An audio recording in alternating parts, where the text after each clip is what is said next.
கிறிஸ்துவுக்குள் பிரியமானவர்களே, இயேசு கிறிஸ்துவின் நாமத்தினாலே உங்கள் எல்லாருக்கும் என்னுடைய ஸ்தோத்திரங்களையும் வாழ்த்துதல்களையும் தெரிவித்துக் கொள்கிறேன். இந்த நாளிலும் கூட விசுவாசிப்பதும் அறிக்கை செய்வதும் காரியத்தை நடப்பிக்கிறது என்று சொல்லி உங்களை நான் உற்சாகப்படுத்த விரும்புகிறேன்.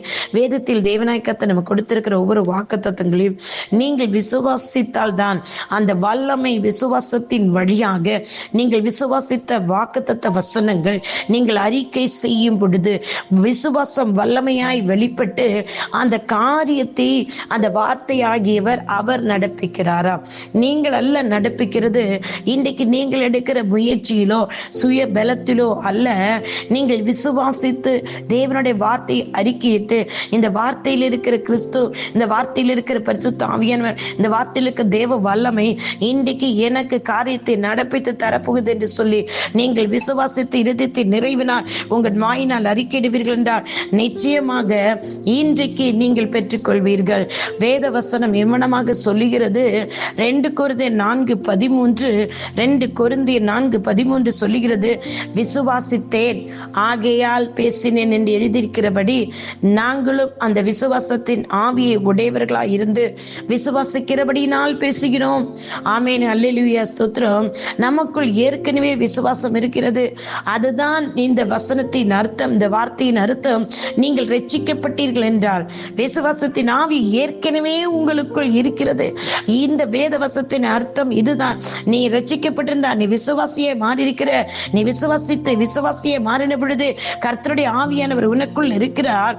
விசுவாசத்தின் ஆவியை உடையவர்களாய் நாம் இருக்கிறபடியால் தான் நாம் விசுவாசிக்கிறதை பேச வேண்டியவர்களாய் நாம் இருக்கிறோம். தோல்வியை ஒருபோது நீங்க பேசக்கூடாது, குறைவுகளை பேசக்கூடாது. நீங்கள் எப்பொழுது பார்த்தாலும் விரக்தியை, மனசோர்வை, நீ விசுவாசிக்காதவளா இருக்கிறபடினால்தான் தோல்வியை பற்றி பேசுறீங்க, விரக்தியை பற்றி பேசுகிறீங்க இல்லையா?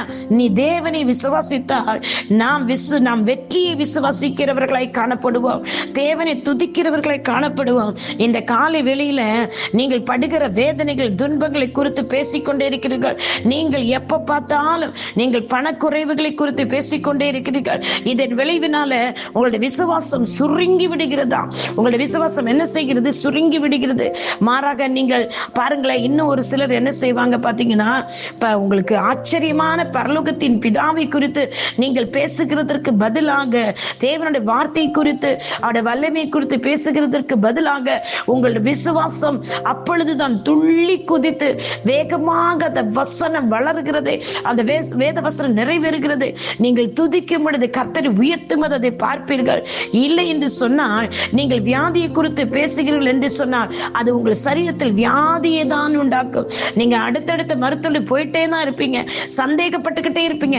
இந்த வியாதிக்கு இந்த டாக்டர்கிட்ட போனா குறையல, இந்த மருந்து சாப்பிட்டா குறையாது, ஒரு சந்தேகம் உங்களுக்குள் வரும். சந்தேகத்தை குறித்து பேசுகிறீர்கள் என்று சொன்னால் அதன் விளைவாக உங்கள் சந்தேகம் மேலும் மேலும் வலிவடை செய்ததுக்கு நீங்க தான் காரணம். அவை உங்கள் விசுவாசத்தை அழித்து விடுகிறது. இன்னைக்கு இந்த 2 காரியங்களை நீங்கள் பார்ப்பீர்கள் என்று சொன்னால், உங்களுடைய விசுவாசத்தை சுருக்க செய்கிற காரியங்கள், உங்களுடைய விசுவாசத்தை அழிக்க செய்கிற காரியங்கள் உங்களிடத்தில் இருக்குமாயின் இன்றைக்கு இந்த காலை வேளையில அதை வேரோடு பிடுங்கி போட்டுருங்க. என் பரமபிதா நடாத அந்த நாட்டை நீங்க பிடுங்கி போட்டுட்டீங்கன்னா நிச்சயமாக என் தேவனாகிய கர்த்தர் இந்த வேத பகுதியின் மூலம் தெளிவாக சொல்லப்பட்டிருக்கிறது. விசுவாசத்தின் ஆவியை உடையவர்களாக நீங்கள் இந்த வேத பகுதியில நாங்கள் முயற்சி செய்கிறோம் என்று சொல்லப்படல. பாருங்களேன், தெளிவா சொல்லி பெறுகிறது.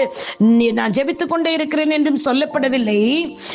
தெளிவாக நான் விசுவாசத்தின் ஆவியை உடையவர்களாய் நான் இருக்கிறபடியெல்லாம் நான் விசுவாசிக்கிறதை பேச வேண்டியவர்களாக இருக்கிறேன். நான் தோல்வியை ஒருபோதும் பேச மாட்டேன். தெளிவாக இந்த வேத வசனத்தை வாசித்து தியானித்து நீங்கள் அறிக்கையிடுகின்ற வேத வசனம் இவ்வாறாக சொல்லுகிறது. பாருங்க, மறுபடியும் சொல்லுகிறேன், விசுவாசித்தேன் ஆகினால் பேசினேன் என்று சொல்லி. அப்ப நீங்கள் விசுவாசித்தால் மட்டும்தான் உங்க வாயிலிருந்து வருகிற அறிக்கைகள், அந்த அறிக்கை பிரதான ஆசாரியர் இயேசு கிறிஸ்துவுக்கு முன்பாக செல்கிறது. அவர் தேவனுக்கு முன்பாக கொண்டு செல்கிறார். அங்கிருந்து தேவன் உடனே உங்களுக்கு பதில் கொடுக்கிறார், கிரியை செய்கிறார். விசுவாசத்தோடு அந்த வல்லமை புறப்பட்டு நீ விசுவாசிக்கிற இன்னார் அறிந்திருந்தபடினா இன்றைக்கு உங்க வாயிலிருந்து புறப்படுகிற வார்த்தைகள் உங்கள் காரியங்களை தேவனுடைய சமூகத்தில் பெற்றுக்கொள்ள உதவி செய்கிறது. வியாதியிலிருந்து விடுதலை, பலவீனத்தின் விடுதலை, நோயிலிருந்து விடுதலை, தரித்திரத்தின் விடுதலை, பண நெருக்கடி விடுதலை இன்னைக்கு பெற்றுக்கொள்ள போகிறீங்க. கர்த்தர் தாமே இந்த வார்த்தையை கேட்ட உங்களுக்குள்ளாக விசுவாசத்தின் அறிக்கை வெளிப்படட்டும். ஆசீர்வதிப்பாராக. ஆசீர்வதிக்கிற தேவன் உங்களை ஆசீர்வதிப்பாராக. இயேசு கிறிஸ்து நாமத்தில் பிதாவே இவர்களை ஆசீர்வதிக்கும்படி ஜெபிக்கிற தகப்பனே. ஆமென். God bless you all. உங்களுடைய சகோதரி இவாஞ்சலிஸ்ட் ஷீலா ரொசாரியோ. ஆமென், ஆமென், ஆமென்.